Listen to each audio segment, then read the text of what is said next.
Guys यति बेला हामी क्रिक पार्कमा छिरिसकेका छौं, प्रवेश गरिसकेका छौं। यति बेला हामी चाहिँ नेपाली सांगीतिक धमाका फेस्टिभल नेपालको 2025 को कार्यक्रममा सहभागी बन्नको लागि हामी चाहिँ नेपालका सम्पूर्ण आम दाजुभाइहरू दिदीबहिनीहरू र साथीभाइसँग हामी चाहिँ यति बेला आइरहेका छौं।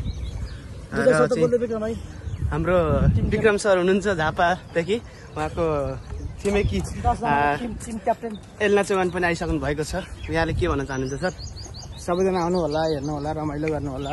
हजुर, क्रिक पार्क एकदम रमाइलो छ, ठाउँ छ। अनि हाम्रो शान्तिश्री परियार पनि आउनु भएको छ, हाम्रो रोल्पादेखि। उहाँ चाहिँ हाम्रो छिमेकी जिल्लाको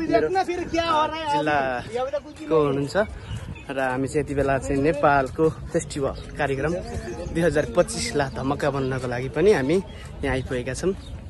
हाम्रो यता धनगढीको दार्जिलिङको हुनुहुन्छ म्याडम चाहिँ।